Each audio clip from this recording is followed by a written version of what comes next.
اگر یہ ایمان پختہ ہو کہ اللہ کے ہر فیصلے میں ہمارے لیے بھلائی ہوتی ہے تو انسان بہت مطمئن ہو جائے۔ عائشہ سلیم، دروازہ کھولو شہرین۔ باہر سورج آگ برسا رہا تھا۔ یہ ایک بڑا گھر تھا جس کے 3 حصے تھے۔ دروازے کے بیچ والی گیلری ان تینوں مکینوں کو جوڑے رکھتی تھی۔ اس کے دونوں تایا ان 2 پورشن میں رہتے تھے اور شہرین کی ماں کے حصے میں 2 مرلے کا پورشن آیا تھا، جو کہ ایک کمرہ، ایک اسٹور اور ایک کچن شیڈ بنا کر جگہ دے دی گئی تھی۔ شہرین، میری دھی دروازہ کھول۔ اماں نے کنڈی کھڑکاتے زور سے آواز دی۔ شہرین کا ایک بھائی چھوٹا تھا اور ایک چھوٹی بہن زرین تھی، جو کہ 8ویں کلاس میں پڑھتی تھی، اور شہرین BA کی اسٹوڈنٹ تھی۔ اس نے اماں کی آواز سنتے ہی بھاگ کر دروازہ کھولا۔ باہر اماں پسینے سے بھیگی کھڑی تھی۔ اس نے بھاگ کر روح افزا کا شربت برف ڈال کر گلاس اماں کو پکڑایا، جسے اماں نے ایک ہی سانس میں خالی کر دیا۔ اف اللہ، غضب خدا کا! اتنی گرمی ہے باہر، سمجھو جہنم آگ برسا رہی ہے۔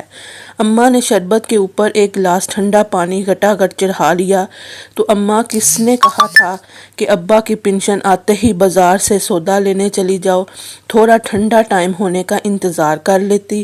ابا تو اوپر چلے گئے، یہ نہ سوچا کہ پیچھے ان کے بچے اور بیوی کیا کریں گے۔ شہرین نے بغیر سمجھے بولنا شروع کر دیا۔ پتر، تجھے اللہ کا واسطہ خدا کا بندہ تھا، خدا نے لے لیا۔ مجھے تو تمہاری دماغی حالت پر شبہ ہونے لگ پڑا ہے۔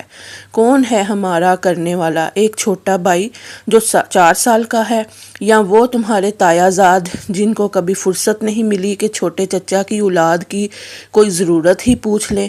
شہرین کے دونوں تایا زاد اظفر اور اجمل تھے۔ بڑے تایا، جن کا نام اکرام تھا، وہ سرکاری نوکری پر تھے۔ انہوں نے حصے میں جو 2 مرلے ملے تھے، اس میں 5 مرلے کا ساتھ والا گھر خرید کر ملا کر بہت اچھا گھر سیٹ کر لیا تھا۔ ان کی ایک بیٹی سارہ، جو کہ بڑی مغرور نکچڑی تھی، کالج کی اسٹوڈنٹ تھی، MA کر رہی تھی، اور ایک بیٹا اظفر تھا جو کہ ایک پرائیویٹ جاب کر رہا تھا، اور دوسرے تایا جن کا نام اصغر تھا، ان کے 2 بیٹے تھے۔ ایک بیٹا FA کر کے کویت چلا گیا اور دوسرا بیٹا اجمل تھا، جو کہ میٹرک کا طالب علم تھا۔ تایا کی بازار میں ایک پنساری کی دکان تھی جو کہ خوب چلتی تھی، مگر شہرین کے بابا ایک سرکاری دفتر میں ملازم تھے۔ ان کے ہارٹ اٹیک ہونے سے وفات ہو گئی تھی۔ اب ان کی پنشن ان کی بیوہ کو ملتی تھی۔ شہرین کی والدہ جیسے تیسے کھینچ کر اس پنشن سے گزر بسر کر رہی تھیں۔ اماں آخرکار اٹھ کر بڑبڑاتی برآمدے میں چلی آئیں اور رگڑ رگڑ کی آواز سے بیڈ سٹل فین چلنے لگا، وقت پر لگا کر اڑنے لگا۔ وقت کا کام تو گزر ہی جانا ہے۔ شہرین نے BA کر لیا اور ایک پرائیویٹ اسکول میں جاب کرنے لگی۔ زرین نے میٹرک کر لیا اور کالج جانے لگی۔ اچانک ایک رات اماں کی طبیعت خراب ہو گئی۔ شہرین نے بھاگ کر تایا اکرام کا دروازہ بجایا۔ رات کے 3 بجے انہوں نے دروازہ نہ کھولا تو شہرین بھاگ کر دوسرے تایا کے گھر گئی جو کہ نیند میں تھے۔ اس نے زور سے دروازہ بجایا تو انہوں نے کھول دیا۔ کیا ہوا ہے؟ اتنی رات کو اتنی زور سے دروازہ کیوں بجایا تم نے؟ وہ باہر نکلتے ہی زور سے دہاڑے۔ وہ اماں کی طبیعت خراب ہو گئی ہے، شہرین نے زارو قطار روتے ہوئے کہا۔ لو جی، اچھی بھلی تندرست تمہاری ماں کو کیا ہو گیا؟ بھائی خود تو گیا، پیچھے مصیبت چھوڑ گیا۔ وہ بڑبڑاتے ہوئے شہرین کے پیچھے گئے۔ جب کمرے میں آئے، اماں بے سدھ تھیں۔ انہوں نے اجمل کو بلوا کر گاڑی میں لٹایا اور ہاسپٹل لے آئے۔ آپ کی اماں کو دل کا دورہ پڑا ہے، ڈاکٹر نے ایمرجنسی روم سے باہر آتے ہوئے کہا۔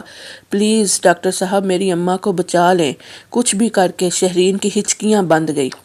انشاءاللہ آپ دعا کریں، سب ٹھیک ہو جائے گا، ڈاکٹر نے شہرین کو تسلی دی۔ اس کے تایا نے اس کے سر پر ہاتھ بھی نہ پھیرا اور اجمل کو بٹھا کر گھر چلے گئے کہ میری طبیعت خود ٹھیک نہیں ہے۔ اجمل، جو کہ اب FA کر کے ایک پرائیویٹ نوکری کر رہا تھا، وہ ان سے قدرے بہتر تھا۔ اس نے کہا، شہرین آپی، چچی ٹھیک ہو جائیں گی، آپ خود کو سنبھالیں، ورنہ زرین اور علی کا کیا ہوگا؟ اگر پیسوں کی ضرورت ہے تو آپ مجھ سے لے لیں۔ شہرین نے کہا، شکریہ بھائی، آپ نے اتنا کہہ دیا بہت ہے۔ ابا کی پنشن اور میری تنخواہ کے کچھ پیسے پڑے ہیں، ابھی ضرورت نہیں۔ انتظار کرتے صبح ہو گئی کہ اچانک ڈاکٹر نے نکلتے ہوئے کہا آپ کی امی کا آپریشن کرنا پڑے گا، سرجری کرنی پڑے گی، اس کے لیے 10 لاکھ لگیں گے، ورنہ اپنی اماں کو لے جائیں، ان کا دل بہت کمزور ہو چکا ہے۔ شہرین نے گھبرا کر اجمل کی طرف دیکھا کہ 10 لاکھ کہاں سے آئیں گے، ان کے 2 مرلے کے پورشن کو بیچ کر بھی اتنے پیسے نہیں ملیں گے۔ اس نے اجمل سے کہا مجھے گھر لے چلو۔ گھر جا کر شہرین نے دونوں تایا کی منت سماجت کی کہ آپ یہ پورشن اپنے نام کروا لیں اور اماں کے علاج کے لیے پیسے دے دیں۔ تم کو تو پتہ ہے کہ میرا سارا پیسہ گھر پر لگ چکا ہے، بڑے تایا نے فوری کوڑا جواب دے دیا۔ تو چھوٹے تایا کیوں پیچھے رہتے؟ انہوں نے کہا میں نے اپنا سارا پیسہ افضل پر لگا کر اسے کویت بھجوایا ہے۔ شہرین کی التجا کو سب نے نظر انداز کر دیا تو شہرین نے عجیب سی نظروں سے ان کو دیکھ کر اجمل کے ساتھ ہاسپٹل چلی آئی۔ میرے ذہن میں ایک خیال آ رہا ہے، کیوں نہ بھائی افضل سے رابطہ کر کے بات کروں، اب تو انہوں نے کافی پیسہ کما لیا ہوگا۔ اجمل نے کچھ سوچتے ہوئے شہرین سے کہا جب کوئی کام نہ آیا تو وہ کیا کام آئیں گے؟ شہرین نے بے اعتباری سے کہا، لیکن اجمل نے افضل سے رابطہ کر کے ساری بات بتائی۔ مبارک ہو شہرین آپی، افضل بھائی پیسے بھیج رہے ہیں، کل تک پیسے پہنچ جائیں گے۔ اجمل نے کہا کیا کہہ رہے ہو تم؟ شہرین آنسو پیتے ہوئے حیرانگی سے بولی، ڈاکٹر صاحب میری اماں کا آپریشن شروع کر دے، ایڈوانس میں 2 لاکھ جمع کروا رہی ہوں، باقی انشاءاللہ کل تک دے دوں گی۔ اماں کا آپریشن ٹھیک ہو گیا، اماں اب ہوش میں تھیں، میرے علاج کے پیسے کس نے دیے؟ اماں نے شہرین سے پوچھا، جو کہ اماں کے ہوش میں آنے کا سن کر کمرے میں آئی تھی۔ اماں دیکھا خدا نے کیسے مدد کی آپ کی، افضل بھائی نے پیسے بھیجے ہیں، شہرین نے اماں کو جواب دیا۔ اماں نے افضل کو دعائیں دینا شروع کر دیں۔ اگلے دن اماں کو ہاسپٹل سے ڈسچارج کر دیا گیا۔ جب وہ گھر آئیں تو سب سے خوش دلی سے ملیں۔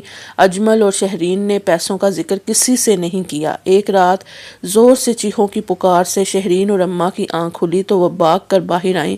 کیا دیکھتی ہیں کہ تایا کرام کے گھر کو رات آگ لگ گئی، بجلی کے تاروں کے سرکٹ سے پورا گھر جل کر راکھ ہو گیا، مگر شکر ہے کہ تایا، تائی اور سارا کی جان بچ گئی۔ تایا کے دونوں ہاتھ جھلس گئے تھے، ان کو شہرین کی اماں اپنے پورشن میں لے آئیں۔ جب تک گھر دوبارہ نہیں بن جاتا آپ ادھر رہیں، مجھے معاف کر دو سکینہ، میں دن رات حسد کی آگ میں جلتا رہا، تمہاری کوئی مدد نہیں کی تو خدا نے میرے ساتھ کیا کیا؟ بڑے تایا معافیاں مانگنے لگے، آپ ایسا کہہ کر مجھے شرمندہ نہ کریں، یہ آپ کا ہی تو گھر ہے، شہرین کی اماں سکینہ نے جواب دیا۔ پھر دوسرے تایا کی فیملی بھی آ گئی اور ہاتھ جوڑ کر کہا مکافات عمل ہے، اگر ہم کسی کے کام نہ آئیں تو کل کوئی ہمارے کام بھی نہیں آئے گا، ہم آج افضل کے لیے شہرین کا رشتہ مانگتے ہیں۔ چھوٹے تایا نے کہا، اماں کیوں خدا کی رحمت سے انکار کرتی؟ ادھر شہرین کے بھی خوشی کے مارے آنسو نکل آئے کہ اتنا اچھا انسان اس کی زندگی میں شامل ہونے جا رہا تھا، جس نے بروقت مدد کر کے اس کی اماں کو نئی زندگی دی تھی، بلکہ اس نے دونوں گھروں کی آنکھیں بھی کھول دی تھیں۔ خدا ہمارے لیے جو بھی کرتا ہے بہتر کرتا ہے۔ آج اس کو اس بات کی سمجھ آئی تھی۔ پسند ہے تو چینل کو سبسکرائب، ویڈیو کو لائک اور شیئر ضرور کریں۔